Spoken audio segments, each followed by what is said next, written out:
I spent 12 years building Pinnacle Ventures from absolutely nothing, only to watch the CEO stab me in the back the moment we hit our billion-dollar milestone. He thought I'd stay quiet when he stole my credit. How wrong he was. Turns out, board members really hate being lied to. This story doesn't start with a shocking betrayal. It begins with a series of calculated moves that slowly revealed his true nature. Until I turned his own board of directors into the weapon that would destroy him. My name is Madeline Carter, and at 38, I should have been celebrating the biggest victory of my career. Instead, I was sitting in my corner office at Pinnacle Ventures, watching the Austin skyline blur through tears I refused to let fall. 12 years ago, Graham Lockhart and I founded this company in his garage with nothing but a revolutionary idea about big data analytics and $15,000 scraped together from our savings accounts. We were equals then, two hungry entrepreneurs who believed we could change how Fortune 500 companies understood their customers. But somewhere along the way, the equity structure we'd hastily drawn up gave Graham 51% ownership, a technicality that would later become my downfall. While Graham perfected his CEO persona, all charm and compelling presentations, I built the actual strategy that made Pinnacle worth $1 billion. I was the one burning midnight oil, crafting the algorithms that turned raw data into actionable insights. I developed the client acquisition strategies that landed us contracts with Amazon, Microsoft, and Tesla. Every major breakthrough, every pivotal decision that elevated us from startup to industry leader. That was me, working behind the scenes. Graham was the face, I was the brain. And I was fine with that arrangement because I believed we were partners. I believed in loyalty. The irony wasn't lost on me that I'd built my career on reading data patterns and predicting market behavior. Yet I'd completely missed the signs of Graham's betrayal brewing right under my nose. As strategic director, I reported directly to Graham, but everyone knew I was the architect of our success. Board meetings were essentially my presentations delivered through Graham's polished delivery. Our investors respected my insights, even if they didn't always remember my name. That was my mistake, staying in the shadows too long, letting Graham take credit for my work because I thought partnership meant sacrifice. Now, as we approached our IPO, Graham had systematically begun erasing me from the narrative. The official company bio mentioned him as founder and visionary, while I was listed as key leadership team member. The subtle rewriting of history had been happening for months, and I'd been too focused on the work to notice. Our offices occupied 3 floors of a gleaming downtown Austin high-rise, filled with the kind of ambitious young talent that made tech companies legendary. They all looked up to Graham, but they came to me when they needed real answers. I should have seen it coming. Power corrupts, and Graham had discovered he liked being the sole genius behind Pinnacle's success. The problem was, he actually needed me to maintain that illusion, until he decided he didn't. The betrayal came disguised as a celebration. Graham burst into my office on a Tuesday morning, practically vibrating with excitement. "We did it," he announced, dropping a thick contract on my desk. Mason Creek Capital just committed to lead our Series D, $200 million. I should have been thrilled. Instead, something cold settled in my stomach as I scanned the documents. Mason Creek was exactly the kind of prestigious investment firm that could catapult us to IPO success, but the terms seemed oddly structured. "This is incredible," I said carefully. "When did these negotiations start?" "I've been working on this for months," Graham replied, and there it was. The first knife. Not we, not the team, just I. The contract was already signed. My signature wasn't required, wasn't even requested. According to the equity restructuring clause buried on page 47, my board seat would be eliminated to streamline decision-making processes and optimize corporate governance for public readiness. I was being erased with legal precision. The next morning, Graham called an all-hands meeting. The entire company packed into our main conference room, buzzing with anticipation. He stood at the front like a conquering hero, announcing the Mason Creek partnership as if it were his personal victory. "This investment validates everything we've built," he declared. My vision of transforming how enterprises leverage data analytics is finally being recognized at the highest levels. His vision, his strategy, his breakthrough algorithms. I sat in the back, watching him claim credit for 12 years of my work while our employees applauded. Not once did he mention my name. Not once did he acknowledge the strategies I'd developed or the client relationships I'd cultivated. But the real gut punch came 3 days later. "I'm promoting you," Graham announced during what I thought was a routine one-on-one meeting. "Senior Strategic Advisor, you'll be my right-hand consultant on all major decisions." Advisor, not director, not executive. A glorified consultant with no voting power, no equity participation in the IPO windfall, and no seat at the table when the real decisions were made. "Think of it as a well-deserved step back," he continued, his tone patronizing. "You've been carrying such a heavy load. This way, you can focus on the big picture without getting bogged down in operational details." Operational details. He was talking about the strategies that had built our entire business model. "What about my equity?" I asked, my voice steady despite the rage building inside me. "The restructuring was necessary for the IPO. Mason Creek insisted on a cleaner cap table. But don't worry, your advisor role comes with a generous consulting fee." A consulting fee? After 12 years of building this company from nothing, he was offering me a consulting fee. That night, I sat in my apartment, staring at the Senior Strategic Advisor offer letter. Graham had calculated this perfectly. Enough money to keep me quiet. Enough title to save face. But zero actual power. He thought I'd take the deal and disappear gracefully. He thought I'd be grateful for the scraps. Graham had no idea what he'd just awakened. I didn't sign the advisor agreement. Instead, I did something Graham never expected. I started digging. My first advantage was that I still had full system access. Graham was so confident in his victory that he hadn't bothered revoking my administrative privileges. Why would he? In his mind, I was already defeated. Late nights became my weapon.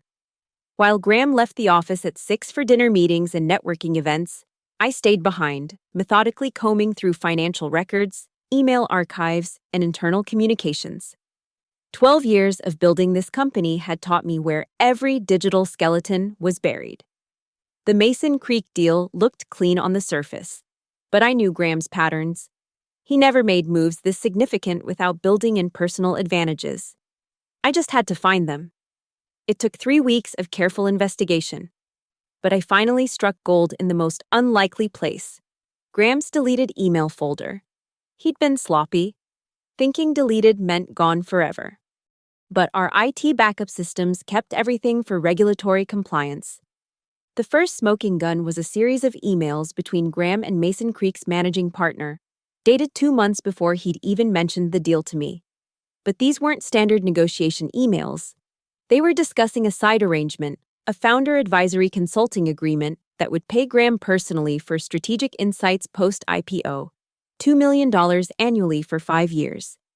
Paid directly to a Delaware LLC that Graham had quietly established 6 months earlier. The second revelation was even more damning. Graham had systematically presented my strategic frameworks to Mason Creek as his own intellectual property. The data analytics methodology I'd developed, the client acquisition strategies I'd pioneered, even the market expansion plans I'd drafted. All of it was being packaged as Graham Lockhart's proprietary business intelligence. But the real bombshell came when I discovered Graham's communications with our accounting firm. He'd been working with them to structure the equity dilution specifically to minimize payouts to founding team members while maximizing his own position. The board had never been informed that Graham was positioning himself to capture nearly 60% of the IPO value through various mechanisms. I printed everything, every email, every financial document, every legal filing. I organized it chronologically, cross-referenced it with board meeting minutes, and built an airtight case that even Graham's silver tongue couldn't talk his way out of. The most beautiful part was a recorded phone call I'd stumbled across in our system backups. Graham had used his office phone to call Mason Creek's CEO, and our compliance system automatically recorded all executive communications. In that 20-minute conversation, Graham explicitly stated that the board would rubber stamp whatever he recommended, and that the other founding team members wouldn't be a problem. He'd played everyone, me, the board, even our investors, treating us all like pieces on his personal chessboard. As I compiled the evidence, I realized Graham had made one crucial miscalculation. He'd assumed I'd disappear quietly. But he'd forgotten the most important thing about me. I never gave up on anything I helped build. And I'd built this company as much as he had. Now it was time to remind everyone of that fact. Graham's ego would be his downfall. And I was about to prove it. 2 weeks after I'd compiled my evidence, Graham announced a celebration gala to commemorate the Mason Creek Partnership, the Four Seasons Ballroom, 300 guests, and every member of our board of directors in attendance. It was exactly the kind of self-congratulatory spectacle Graham lived for. "It's going to be the event of the year," he told me during one of our increasingly rare interactions, "a proper celebration of what we've accomplished." What he'd accomplished, even in casual conversation, he couldn't help himself. The invitation list read like a who's who of Austin's tech elite. But I was most interested in 5 specific names: our board of directors, Evelyn Brooks, our chairman and former Microsoft executive, Robert Sterling, venture capitalist with 3 successful exits, Dr. Patricia Valdez, our academic advisor from UT's business school, James Morrison, our financial advisor who'd guided us through previous funding rounds, and Michael Torres, our legal counsel who'd been with us since the beginning. These were seasoned professionals who'd built their reputations on due diligence and fiduciary responsibility. They'd trusted Graham because I'd always validated his presentations with substance, but they'd never seen him operate without me behind the scenes. The gala was Graham's moment to shine, but I was going to make it mine. I arrived fashionably late, wearing the black cocktail dress I'd bought for our first major client dinner years ago. Graham was already holding court near the bar, regaling investors with stories of his visionary leadership. I watched him for a few minutes, cataloging his gestures, his practiced charm, his complete comfort in claiming credit for everything we'd built together. My opening came during cocktail hour. Evelyn Brooks approached me with a warm smile, asking about my new advisory role. "It's an interesting transition," I said carefully.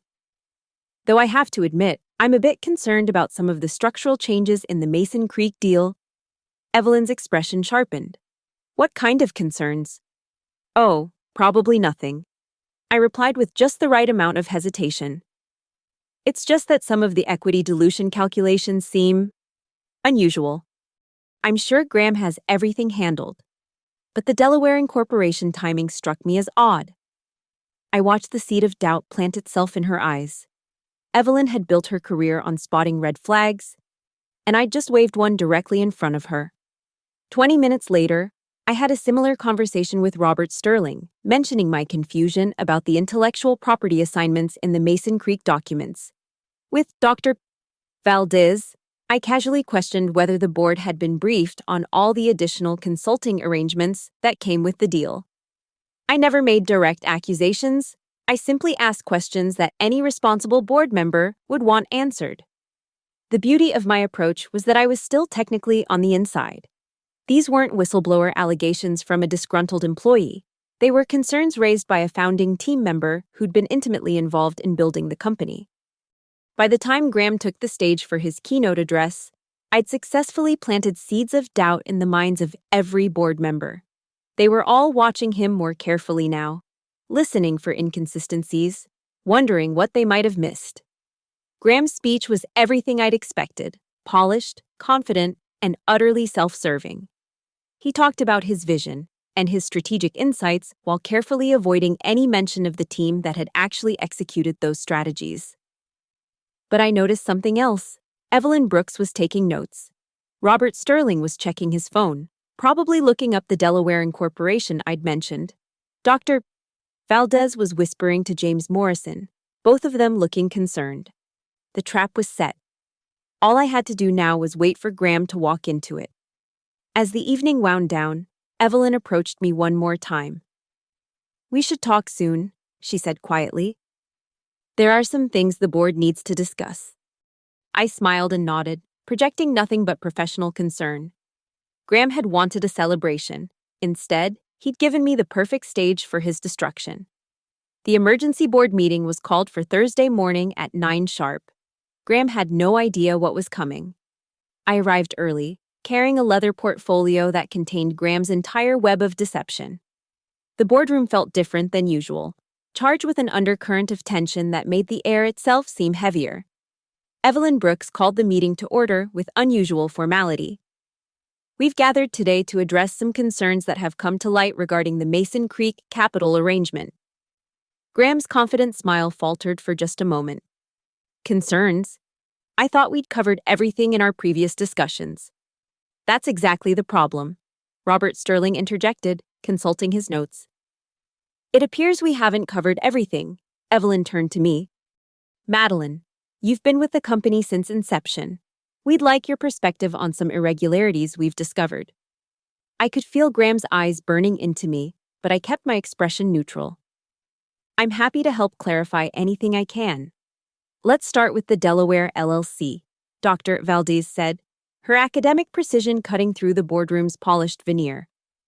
Graham, can you explain why you established Lockhart Strategic Consulting 6 months before the Mason Creek negotiations began? The color drained from Graham's face. That's a personal consulting entity for post-IPO opportunities, completely separate from Pinnacle business. Except it's not separate, I said quietly, opening my portfolio. The Mason Creek agreement includes a $2 million annual consulting contract with that exact entity. For 5 years. The silence was deafening. James Morrison leaned forward.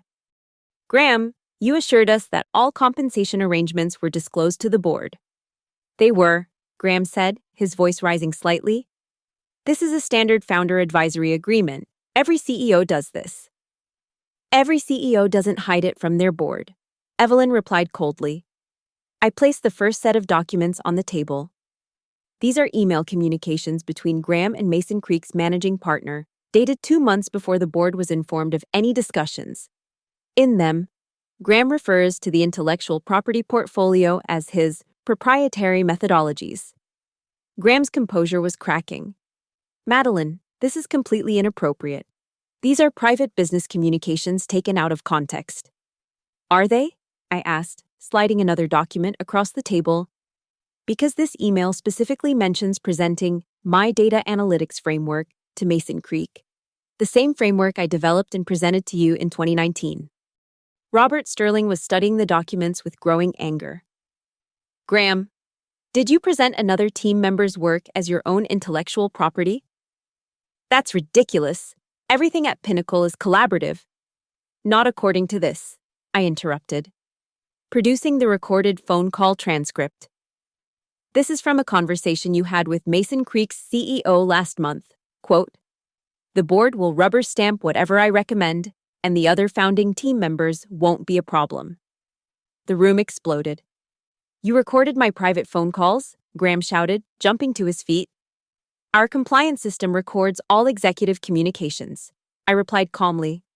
You know that. You approved the policy. Evelyn's voice cut through the chaos like a blade.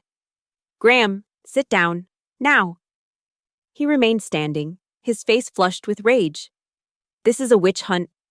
Madeline is obviously bitter about her role transition. Her role transition that happened to coincide with your secret consulting agreements? Michael Torres asked, speaking for the first time.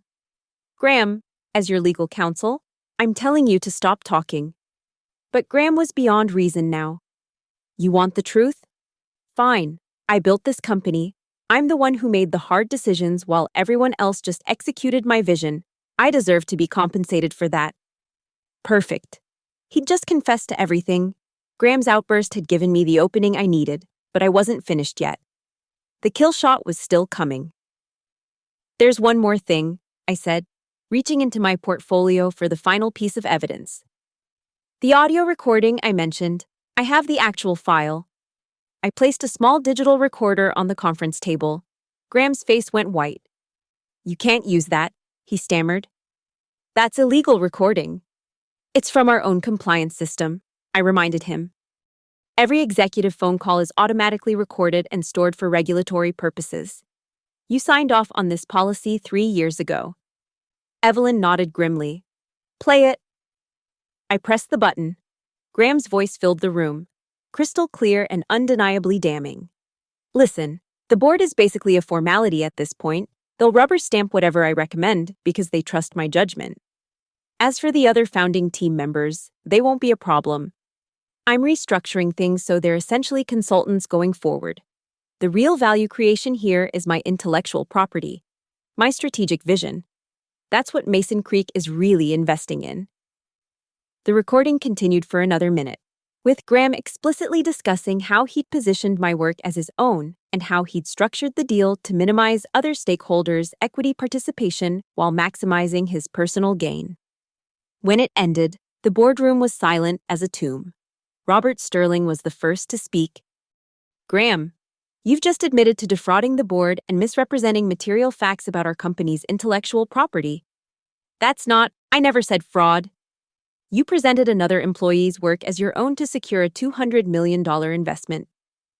Dr. Valdez interrupted. What would you call that? Graham looked desperately around the room, but there was nowhere to hide. This is all being taken out of context. Madeline is manipulating. Enough, Evelyn said, her voice cutting through his protests like steel. The evidence speaks for itself. She turned to the other board members. I'm calling for an immediate vote of no confidence in Graham Lockhart as Chief Executive Officer of Pinnacle Ventures. Seconded, Robert Sterling said without hesitation. Thirded, Dr. Valdez added. James Morrison and Michael Torres nodded their agreement. All in favor? Evelyn asked. 5 hands rose in unison. The motion passes unanimously, Evelyn announced. Graham Lockhart is hereby removed from his position as CEO, effective immediately. All corporate access and signatory authority is revoked pending a full investigation into potential breaches of fiduciary duty. Graham stared at them in shock. You can't do this. I built this company. I am this company. No, I said quietly, standing up for the first time since the meeting began. We built this company, and now we're going to save it from you.